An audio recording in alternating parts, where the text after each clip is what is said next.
बिस्मिल्लाहिर्रहमानिर्रहीम। तमाम देखने वालों को अस्सलाम वालेकुम और मेरे channel let's cook with serum में खुशामदीद। सर्दियों के इस ठंडे ठंडे मौसम में अगर आपने पकोड़े बना के नहीं खाए तो क्या ही खाया, और चाय के साथ पकोड़े मिल जाएं तो क्या ही बात है। लेकिन आज हम आलू प्याज से हटकर कुछ इस तरह से पकोड़े बनाएंगे कि खाने वाले भी हैरान रह जाएंगे कि ये मज़ेदार क्रिस्पी पकोड़े किस चीज़ के बने हैं। तो पकोड़े बनाने के लिए एक बर्तन में ऐड कर दें लंबे साइज में कटी हुई बंद गोभी, हाफ टी स्पून नमक, चुटकी भर अजवाइन, 1 टीस्पून चिली फ्लेक्स और 1 टीस्पून सूखा धनिया, जिसे आपने हाथों की मदद से क्रश करके ऐड कर देना है।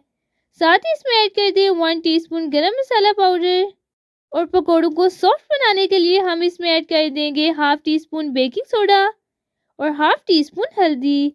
साथ ही इसमें आपने कुछ कटा हुआ बारीक हरा धनिया ऐड कर देना है। तमाम चीज़ों को ऐड करने के बाद अब इसमें 1.5 बोल भर के बेसन का ऐड कर दें। अब आपने इन तमाम चीज़ों को अच्छे से मिक्स कर लेना है और हस्ब ज़रूरत पानी डालते हुए पकौड़ों का मिक्सचर तैयार कर लेना है।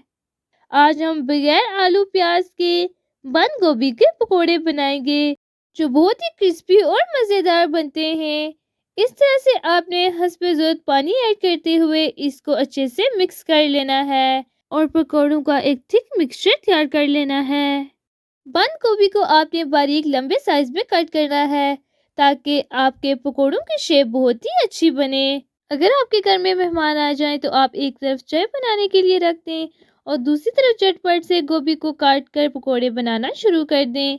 ये पकौड़े सिर्फ बंद गोभी के बनते हैं तो ये बहुत ही झटपट से तैयार हो जाते हैं, और इसी तरह एक ही वक्त में आपकी झटपट से चाय भी बन जाएगी और साथ आपके पकौड़े भी तैयार हो जाएंगे।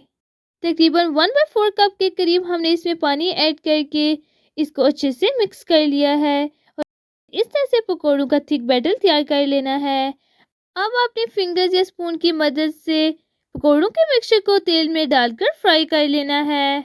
कढ़ाई में तेल डालने के बाद आपने उसको अच्छे से गर्म करना है, और जब तेल अच्छे से गर्म हो जाए तो पकौड़ों को फ्राई होने के लिए तेल में डाल दें और लो टू मीडियम फ्लेम पर आपने इन्हें फ्राई कर लेना है। जब इन पर हल्का सा कलर आना शुरू हो जाए तो आपने फ्लेम को हाई टू मीडियम कर देना है और फिर एक लाइट ब्राउन कलर आने तक आपने पकौड़ों को फ्राई कर लेना है। इस तरह से आपने पकौड़ों की साइड को चेंज करते हुए इस तरह से एक बहुत ही प्यारा सा कलर आने तक फ्राई कर लेना है। और सुभान अल्लाह, आप देख सकते हैं कि हमारे पकौड़ों का कलर कितना ही अच्छा आया है और ये पकौड़े कितने ही क्रिस्पी लग रहे हैं। और जब आप बंद गोभी को बारीक लंबे साइज में एक बहुत ही अच्छी शेप में कट करेंगे तो आपके पकौड़ों की शेप बहुत ही अच्छी बनेगी। पकौड़ों को फ्राई करने के बाद उन्हें तेल में से अच्छे से छान कर निकाल लें और इसी तरह बाकी पकौड़ों को भी फ्राई कर लें। और सुभान अल्लाह, आप देख सकते हैं कि हमारे पकोड़े कितने ही क्रिस्पी हैं। अब आप भी इसी तरह मज़ेदार क्रिस्पी पकोड़े झटपट से सिर्फ बंद गोभी से अपने घर में बना सकते हैं। आप पकोड़ों को चटनी, केचप या चाय के साथ खाएं। ये मज़ेदार गोभी के पकोड़े हर चीज़ के साथ बहुत ही अच्छा जायका देते हैं। और अगर आपके घर में आज बंद गोभी अवेलेबल है तो आज इन मज़ेदार बंद गोभी के पकौड़ों को ट्राई करें। तो इस तरह की मज़ीद वीडियोस देखने के लिए चैनल को सब्सक्राइब कर दें, और अगर आपको आज बंद गोभी से बने इन मज़ेदार पकौड़ों की रेसिपी पसंद आई हो तो वीडियो को लाइक एंड शेयर कर दें। Thanks for watching. अल्लाह हाफिज़।